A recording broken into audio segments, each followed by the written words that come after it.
Oi pessoal, tudo bom? Hoje eu vim concluir o nosso assunto de estatística e eu vou falar um pouquinho sobre medidas de dispersão.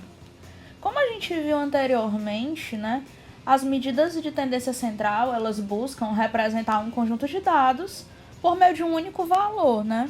E a gente tem lá as opções de média, aritmética, mediana e moda para fazer essa representação. Contudo, em algumas situações, faz-se necessário para representar melhor o conjunto de dados algumas medidas que indiquem a distribuição desses valores em torno da média. E essas medidas, elas são chamadas de medidas de dispersão. Elas vão calcular a variabilidade desses valores, né? A dispersão desses valores, como o nome já diz. Mas para ilustrar melhor, eu vou escrever aqui uma seguinte situação e convido vocês a analisar comigo. Imagina que eu tenho dois grupos aqui de pessoas, certo? E esses aí são os valores dos salários dessas pessoas, tudo bem? E aí eu convido vocês a calcular aqui comigo a média desses salários, tudo bem?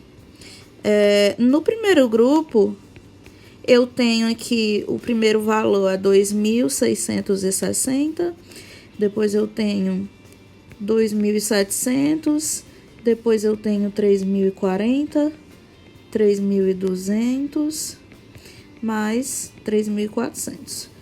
E aí, como são 5 números, eu somo tudo e divido por 5. Gente, essa soma aqui, se você fizer, eu vou economizar tempo, tá? Essa somazinha dá 15.000. Se você dividir por 5, você tem uma média de salário de R$3.000, tudo bem?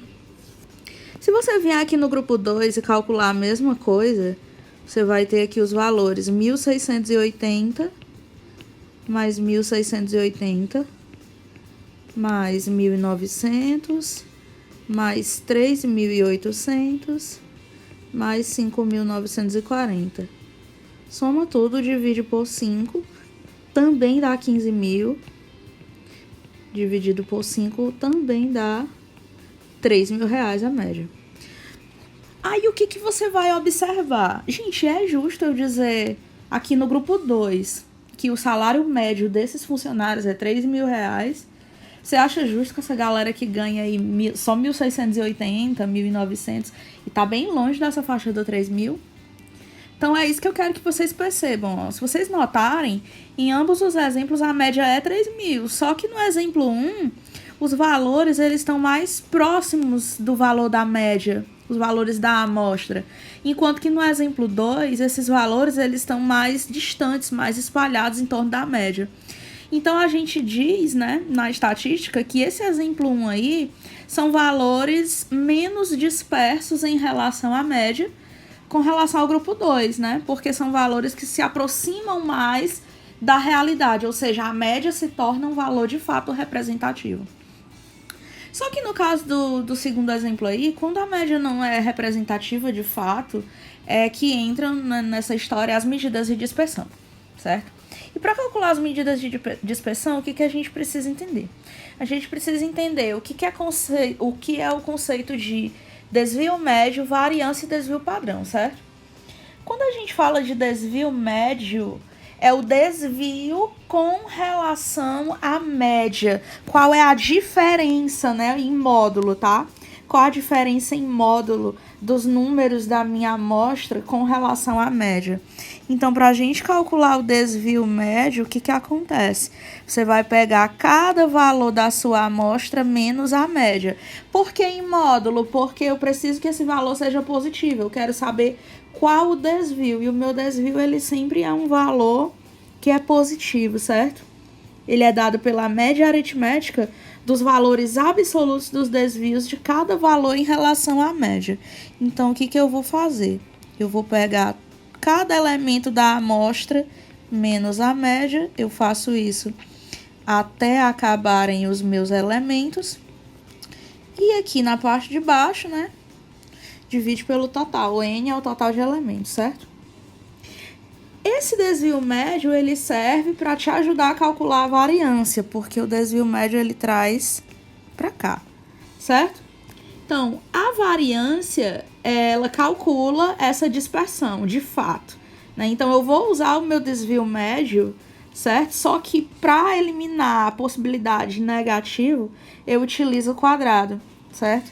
Então, a minha variância é muito parecida com o cálculo do desvio médio. Como que eu vou fazer, né? Deixa eu apagar isso daqui, que é para ser um parêntese. Pronto. Vamos lá. Então, a variância, você vai pegar cada número da amostra menos a média ao quadrado, certo? Cada número da amostra menos a média ao quadrado. E assim vai até acabar a tua amostra, tá? Divide aqui por N termos. Bem aqui era para ser um N, que eu botei um 3 sem querer, tá? Então, enfim, essa daí é a variância, certo? A variância de um conjunto de N valores, ela vai ser dada pela média aritmética dos quadrados dos desvios de cada valor em relação à média, certo? E a variância, ela vai tratar essa regularidade de uma maneira mais organizada, mais padrão, né? E, por fim, para calcular o desvio padrão, eu preciso calcular a variância. O desvio padrão, aqui eu coloquei como DP, mas tem livros que traz ele como essa letra aqui. O nome dessa letra é sigma, tá? Normalmente é quando a gente trata de desvio padrão populacional, que significa que eu estou tratando com uma população inteira, né? Eu não estou tratando simplesmente com uma amostra, tá? Mas, enfim, o desvio padrão, ele é a raiz quadrada da variância, certo? Normalmente, as questões, elas pedem o desvio padrão. Então, para calcular o desvio padrão, você tem que calcular a variância primeiro, tá? Então, é basicamente isso que acontece. O que eles calculam, né? O que essas medidas aqui calculam? Elas calculam o que a gente chama de margem de erro. Quantos pontos, quantos números, né, em valor, para mais ou para menos com relação à média dos dados, certo? Então, esses dados aí, variância, desvio padrão, calculam essa margem de erro, essa dispersão, essa variabilidade. Para quê? Porque quanto mais perto de zero é o teu desvio padrão, significa que a tua amostra é mais regular, ela é mais fidedigna, que aquele valor é mais confiável. Ou seja, que existe uma regularidade nesses dados, certo? Então, basicamente, a explicação é essa, né? O desvio padrão, ele vai ser dado pela raiz quadrada da variância, né? E quanto mais próximo de zero, mais regular é o conjunto.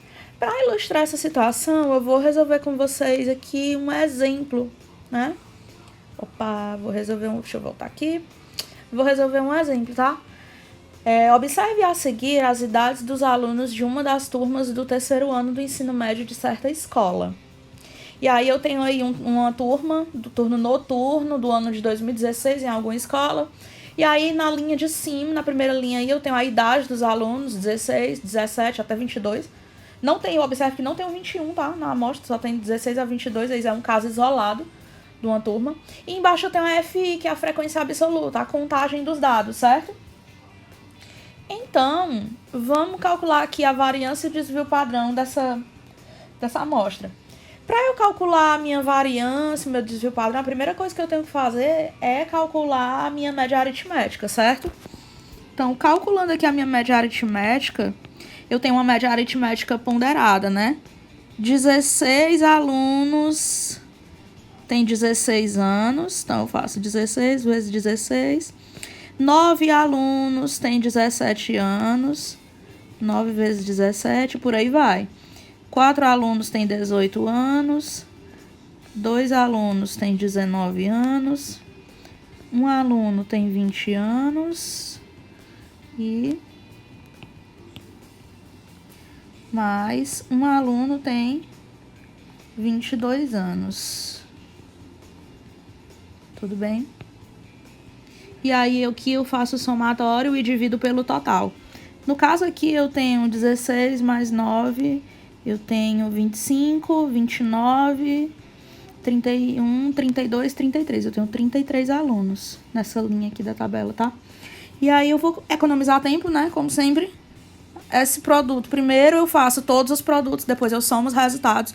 O meu resultado vai ser 561 dividido por 33, que se você fizer essa divisão, você vai ter aí uma média de 17 anos aí nessa turma, tá? Agora, para a gente calcular a variância, você não precisa, lembrando aqui que você não precisa calcular o desvio médio separadamente para depois calcular a variância. Você pode fazer direto, tá? Não tem problema nenhum. Para você calcular a sua variância, o que você vai fazer? Você vai pegar cada número menos a média ao quadrado. Cada número da tua variável. A variável que você tem que lembrar aqui que você está trabalhando com a idade. Então, eu tenho, primeira variável aí, eu tenho o número 16 menos a média, que é 17, ao quadrado. E aí, eu vou fazer isso com todos os meus números. 17 menos 17 ao quadrado. 18 menos 17 ao quadrado. 19 menos 17 ao quadrado. 20 menos 17 ao quadrado. E 22 menos 17 ao quadrado. E, por fim, na parte de baixo, eu divido pelo meu N, meu total, que é 33, tudo bem? Então, o que eu vou ter aqui? 16 menos 17 eu tenho menos 1 ao quadrado. Eu vou fazendo passo a passo, tá? Mas, assim, você pode calcular direto, tá? Eu vou fazendo passo a passo, porque quem assistiu o vídeo precisa entender depois, né? Aqui eu tenho 0, né? Tudo bem? Aqui eu vou ter 18 menos 17, 1 ao quadrado, 1. Mais, aqui eu vou ter 19 menos 17, eu tenho 2 ao quadrado, que é 4. Aqui eu tenho 20 menos 17, dá 3, 3 ao quadrado, 9. E aqui eu tenho 22 menos 17, eu vou ter 5, que ao quadrado é 25. Agora tem um detalhe quando eu faço isso. Pessoal, essa média ela é ponderada. Então, o que vocês têm que fazer? Além de calcular esse desvio médio, eu tenho que multiplicar pela minha frequência. Então, aqui eu vou ter menos 1 ao quadrado, que é 1, né? Mas aqui eu tenho que fazer vezes 16. Aqui eu tenho 0, mas esse 0 tem que ser vezes 9. Aqui eu tenho esse 1, que é da terceira variável, tem que ser vezes 4. Aqui esse 4 tem que ser vezes 2. Eu tenho que multiplicar aqui considerando essas frequências. Aqui o meu 9 ele tem que ser vezes 1 e o meu 25 tem que ser vezes 1. Tudo bem? Então, lembre-se sempre de que quando você calcula essa diferença, né, do quadrado aqui dos desvios, você tem que lembrar de que se você estiver trabalhando com a média aritmética ponderada, você tem que multiplicar esses resultados dos quadrados dos desvios pela frequência dessa variável, certo? Então, aqui, menos 1 ao quadrado é 1 positivo, aí eu vou ter 1 vezes 16, 16. Aqui vai dar 0, né? 1 vezes 4 é 4, 4 vezes 2 é 8, 9 vezes 1 é 9, 25 vezes 1, 25, dividido por 33. Fazendo esse somatório aqui, a gente tem o valor 62. Aqui, ó, 16 mais 4, 20, 20 mais 25, 45, 8 e 9, 17, né? Somando aí dá 62. Dividido por 33, a nossa variância dá um valor aí aproximado 1,87, tá? Vai dar uma dízimazinha, né? Mas enfim. E por fim, o desvio padrão, que é a margem de erro percentual, é a raiz quadrada da variância. A raiz quadrada de 1,87, que é aproximadamente 1,37. Então, isso aí seria a dispersão com relação à média desses valores, certo? Bom, gente, é isso. Eu espero que vocês tenham compreendido, né? Para mais vídeos e mais dicas como essa, se inscreva aí no canal, dê uma força, tá? Qualquer dúvida, deixa aí embaixo na caixinha, deixa teu like no vídeo e até a próxima.